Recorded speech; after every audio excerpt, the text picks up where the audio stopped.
महाविकास आघाड़ी गठबंधन में शामिल तीनों दल शिवसेना, एनसीपी और कांग्रेस ने राज ठाकरे को बीजेपी का भोपू, रंग बदलने वाला गिरगिट और नकलची बताया है। तीनों दलों की प्रतिक्रिया शनिवार को गुड़ी पांडवा पर शिवाजी पार्क में आयोजित मनसे की रैली में दिए गए उनके भाषण के बाद सामने आई है।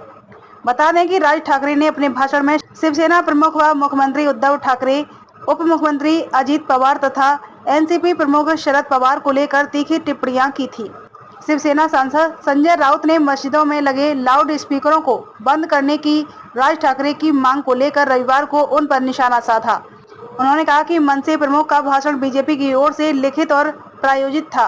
राउत ने सवाल किया कि क्या बीजेपी शासित राज्यों में लाउड स्पीकर पर अजान बजाना बंद कर दिया गया है। राउत ने कहा कि महाराष्ट्र में कानून का शासन है। 2019 के चुनाव नतीजों के बाद उद्धव ठाकरे के मुख्यमंत्री पद के लिए की गई जिद पर राज ठाकरे ने अपने भाषण में टिप्पणी की थी।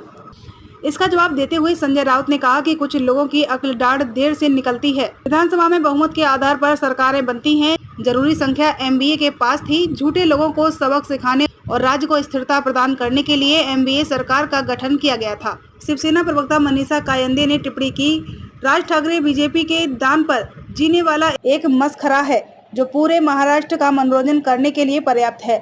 इसे गंभीरता से लेने की जरूरत नहीं है। कायंदे ने एक के बाद एक कई ट्वीट कर राज ठाकरे पर जोरदार हमला बोला। छत्रपति शिवाजी महाराज की राज मुद्रा का इस्तेमाल कर लिया, लेकिन उन्हें अब तक दिशा नहीं मिली। एनसीपी ने भी बोला जोरदार हमला। एनसीपी पर जाति की राजनीति करने के राज ठाकरे के आरोप को खारिज करते हुए शरद पवार ने रविवार को कहा कि मनसे अध्यक्ष किसी भी मुद्दे पर कभी एक राय नहीं रखते। आज ठाकरे 3 से 4 महीने सोए रहते हैं और अचानक भाषण देने के लिए जाग जाते हैं। यह उनकी खासियत है। मुझे नहीं पता कि वह इतने महीनों तक क्या करते हैं। वहीं उप मुख्यमंत्री अजित पवार ने कहा कि राज ठाकरे गिरगिट से भी तेजी से रंग बदलते हैं।